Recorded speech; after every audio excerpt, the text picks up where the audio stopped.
Hi guys. Haryana ஸ்டீலர்ஸோட கேப்டனுமான பிளேயருமான மோஹித் எங்கேன்னு சொல்லி எல்லோரும் கேட்டுக்கிட்டே இருக்கீங்க. அதுக்கான ஒரு வீடியோ தான் அது. பார்த்தீங்கன்னா, முன்னாள் கேப்டனுமான இந்நாள் பிளேயருமான மோஹித் ரைட் கவர் டிஃபெண்டர், அவர் ஒரு முக்கிய புள்ளி ஹரியானா ஸ்டீலர்ஸ்க்கு அவர் வந்து பேன் செய்யப்பட்டிருக்காரு. பிகேலேருந்து பார்த்தீங்கன்னா டோப் டெஸ்ட்டில் வந்து பாசிட்டிவ் வந்ததுனால அவர் வந்து பேன் செய்யப்பட்டிருக்காரு. அவர் வந்து நிறைய ட்ரக்ஸ் யூஸ் பண்ண ஆகும் அந்த மாதிரியான இன்ஃபர்மேஷன் வந்து டெஸ்ட்டில் வந்திருக்கு. ஸோ அதனால் அவர் வந்து பிகேலேருந்து நீக்கப்பட்டிருக்காரு.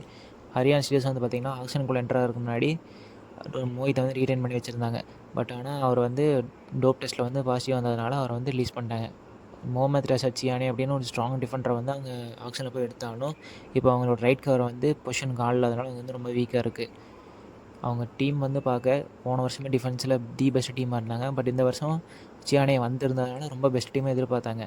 அவர் மன்ப்ரீத் போட்ட எல்லா பிளான்ஸும் பார்த்திங்கன்னா கொஞ்சம் பிளான்ஸை வந்து மாற்றம் ஏற்பட போகுது. மோஹித் நந்தல்ன்ற ஒரு முக்கியமான பிளேயர் இல்லாது ரொம்பவே கஷ்டம் அவங்களுக்கு. பார்த்திங்கன்னா மன்ப்ரீத்தை வந்து நிறைய பேர் கேட்டாங்க, அவர் வந்து மோஹித்தை பற்றி எந்த இன்ஃபர்மேஷன் யாருக்குமே சொல்லலை. அவங்க வந்து தகவல் வந்து எதுவுமே மென்ஷனே பண்ணல. ஆக்சுவலாக மோஹித்துக்கு என்ன நடந்துச்சு என்ன இதுன்னு சொல்லி இதில் இந்த வீடியோவில் பார்க்கலாம். பார்த்திங்கன்னா மோஹித்தை வந்து ஃபஸ்ட்டு ரீடைன் பண்ணி வச்சுட்டாங்க ஹரியானா ஸ்டீலர்ஸ். பட் அதுக்கப்புறம் டோப் டெஸ்ட் எடுத்து நேஷ்னல் ஆன்டி ஏஜென்சி இருக்குல்ல, ஆன்டி டோப்பிங் ஏஜென்சி இருக்குல்ல, அந்த ஏஜென்சி வந்து என்ன பண்ணாங்கன்னா அவங்களுக்கு வந்து மெடிக்கல் ரிப்போர்ட்ஸ் எல்லாத்தையும் கேட்டிருக்காங்க. பிகாஸ் அவர் வந்து லாஸ்ட் சீசனில் வந்து 6 இயர்ஸ் அவர் ஹெட்டில் பார்த்திங்கன்னா பேண்டு போட்டிருப்பார் நிறைய ஹெட் இன்ஜுரி இருக்கனால. இவர் பார்த்திங்கன்னா நெசசரி மெடிக்கல் ரிப்போர்ட்லாம் அங்கே வந்து என்ஏடிஏக்கு வந்து கொடுத்துட்டாரு. பட் ஆனால் அவங்க தான் அது என்ஏடிஏ வந்து அவர் கொடுத்த ரிப்போர்ட்ஸில் சாட்டிஸ்ஃபைட் ஆகாமல் டோப் டெஸ்ட் எடுத்து பார்த்து டோப் டெஸ்ட்டில் வந்து அவர் பாசிட்டிவ் வந்ததாகவும் அதனால் அவர் வந்து ரிலீஸ் பண்ண செய்யப்பட்டிருக்காருன்னு தான் அதிகாரப்பூர்வமான தகவல். பட் ஆனால் இது வந்து அஃபிஷியலாக வந்து இன்னும் என்ஏடிஏ ரிலீஸ் பண்ணல.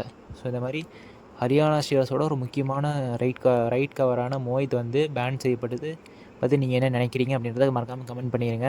நம்ம சேனலுக்கு புதுசாக வர நண்பராக இருந்தால் மறக்காமல் சப்ஸ்கிரைப் பண்ணிடுங்க. மோஹித் நந்தல் வந்து இந்த மாதிரி செயலில் ஈடுபட்டது பிகேலுக்கு வந்து எவ்வளோ பெரிய ஒரு ப்ராப்ளம் க்ரியேட் பண்ணியிருக்குன்னு தெரில. ஆனால் இதை பற்றி பெரிய நபர்கள் யாரும் பேசாமல் இருக்கிறது வந்து ரொம்ப ஆச்சரியமாக இருக்குது. தி பெஸ்ட் டிஃபென்ஸ் டீமாக போன வருஷம் இருந்த ஹரியானா இந்த வருஷம் சியானேயோட இன்க்ளூஷனால் இன்னும் எக்ஸ்ட்ரானே மாறி இருக்கணும். பட் மோஹித்தில் ரொம்ப பெரிய ப்ராப்ளம். சேனலை சப்ஸ்கிரைப் பண்ணுங்கள். நன்றி.